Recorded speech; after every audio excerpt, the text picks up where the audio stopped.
Coming up on UT Today, fracking has been a hot topic for many environmental groups, sparking debate about its negative effects in the surrounding areas. Experts weigh in on the situation. And after a rough season last year, UT quarterback Justin Worley is working hard to earn a starting spot out on the field. Plus, listen up, ladies, there's a new phone app that lets you rate the guys, and the best part, most of them have no idea they're even on it. We have these stories and more straight ahead.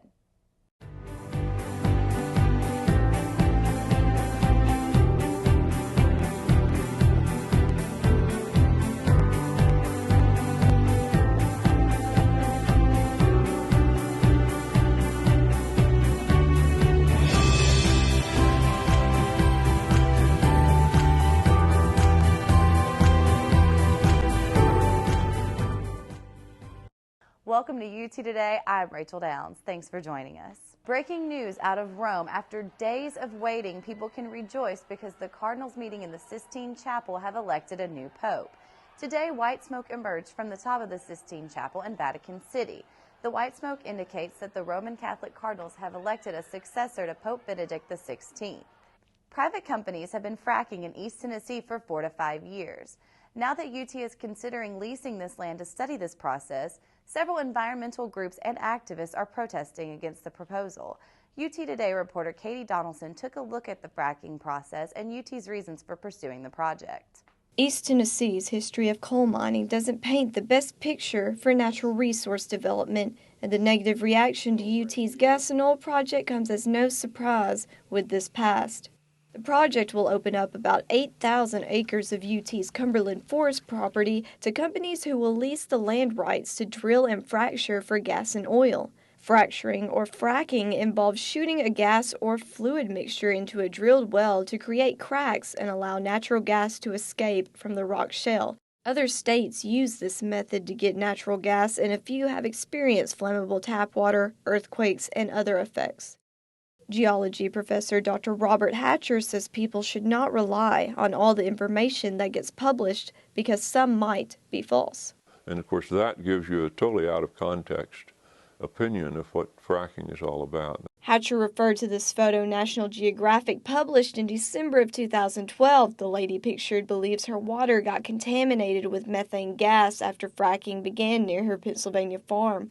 Hatcher said not all methane-infused faucets are directly related to fracking. Now, this is over near Sevierville, and they've almost blown up their well house by having a spark get out, and it's just natural occurrence of natural gas that's seeping up into their well.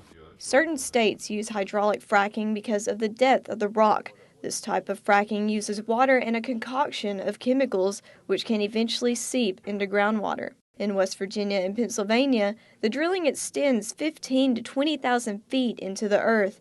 UT plans to only go 3 to 5,000 feet below the surface into the Chattanooga Shale. They will be using nitrogen, which will not cause any problems with groundwater.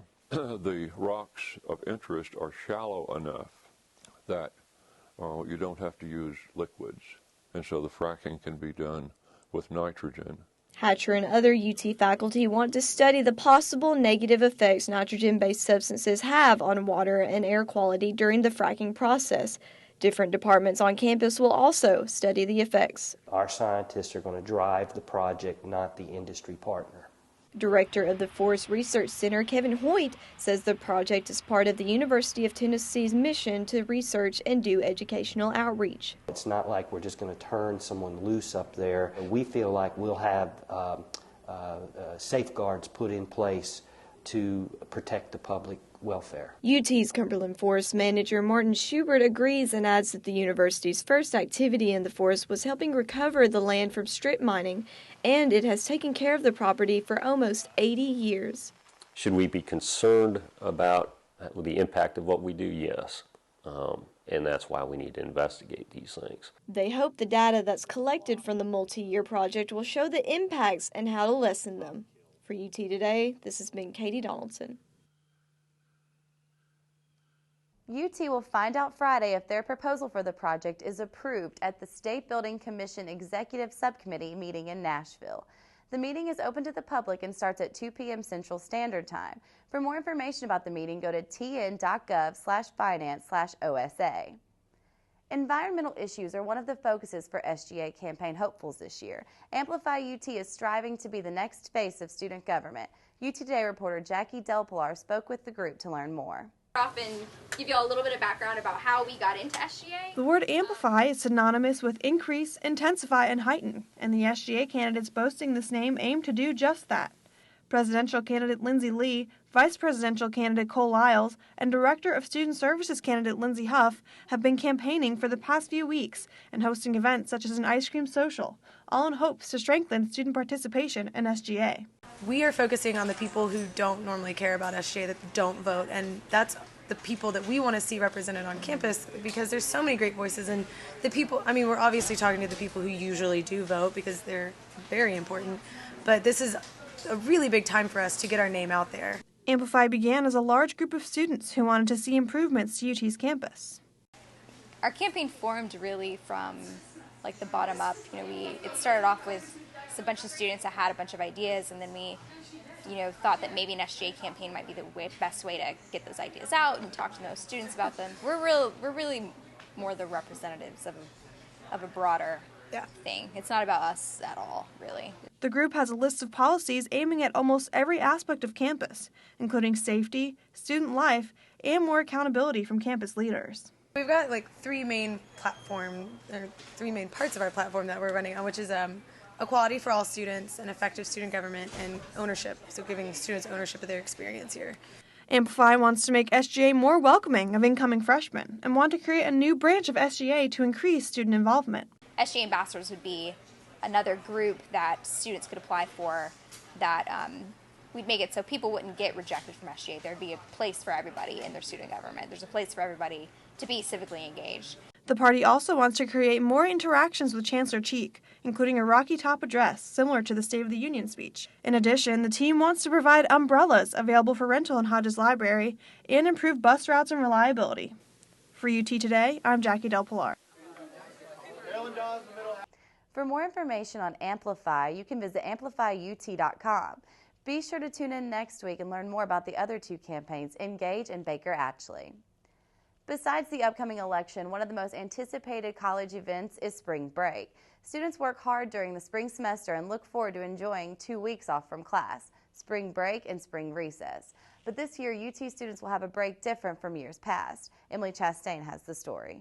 Spring recess and spring break fall onto the same time frame for the first time since 2008. Students have mixed feelings about this combined vacation. Like either way it goes, it's still a break. I mean, it does keep us from being able to like come back and then go back home again, but like it also like saves us a lot of time of having to do that. So I don't know if I like the idea because it's so late. I wish they would have split it up closer to the middle of the year.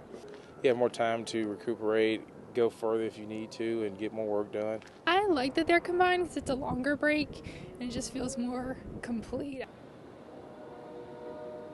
No.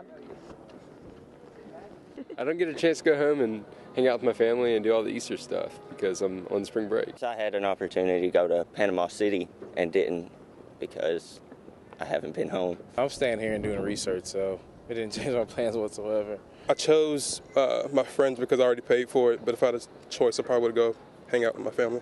No, because I have to work on the weekends here, so it's just an extra day off when I don't have to work. Actually, I'm going on alternative break, so I didn't even know that it was Easter right after spring break, so it's just like, okay, well, I guess I won't be home with family. In reality, the number of vacation days is the same as before. Students can agree on one thing: the break can't get here soon enough. Students should think twice about which spring break pictures they put online. Lulu stalking is the new Facebook stalking, and I have the details behind the new Lulu phenomenon. Lulu is an application that allows women to rate men on a 10-point scale. These men don't have to give consent or even be notified for these ratings. You can search for someone you know, search by low scores, high scores, hot guys, funny guys, smart guys, or even wild card. The Lulu app is so easy to use. It's linked to Facebook, and you can search any guy's profile. If they don't already have a profile, you can create one for them immediately, and it's completely anonymous. I think it's probably the creepiest thing ever, and I'm not gonna lie, I'm a bit objectified by it. It just doesn't seem fair to men, because if there was an app to rate women on their hotness, it would be seen as objectifying women, and it would be taken down immediately. Why would girls do that anyways. Because, I mean, they always complain about guys judging them, so why would they sit there and judge a guy? But they do judge guys based on appearance, humor, commitment, positive qualities, and negative qualities. Since the app launched in 2011, it's received major online publicity. Lulu shows no signs of slowing down just yet. For UT Today, I'm Rachel Downs. Lulu also has a website at blog.onlulu.com. Ever had a kind word or compliment make your day? In the age of cyberbullying, other social media sites are working to share love rather than hate. Anna Patterson has the story. Vol Compliments is a new social media initiative aiming to post kind words to students, faculty, and staff in the UT community, and it's quickly gaining popularity. I'd like to get compliments. Some people need that word of encouragement to really get through their day. People love compliments, so like if I'm on Facebook and I see a compliment, someone telling me, "Oh, Tia, you made my day," or something like that, I mean, that makes me a day also. I think it's a great opportunity to be kind to people because you don't see that anymore. Kind of like make you feel good.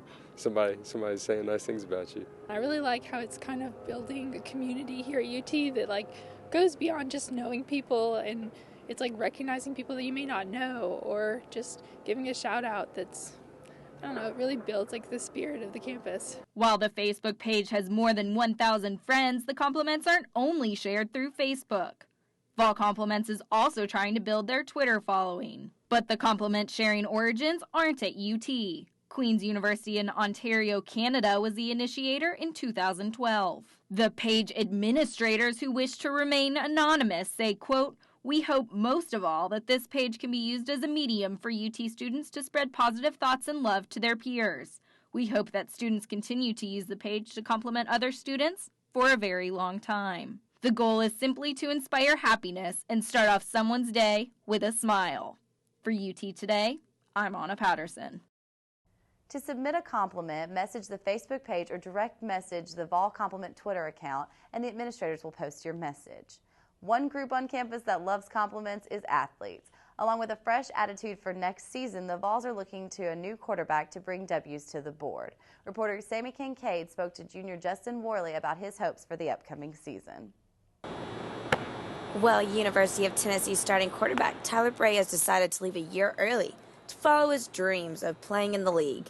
But have the coaches decided on who will be starting next fall? Let's ask last year's second-string QB, Justin Worley. No, they haven't, not yet. And I doubt they will. I think it's all going to be shown in our actions on the field and working out and through our academic work as well. However, Worley is currently the only QB on the team with experience in an SEC game, as he became the starter his freshman year when he was forced to step up due to Bray getting injured. It was a little nerve-wracking, and definitely as a freshman, you don't feel like you have any say in anything.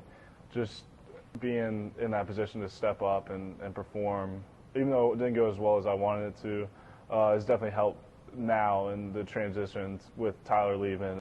Starting leadership early on the field is not the only factor that has Worley as a top contender for the QB position, though.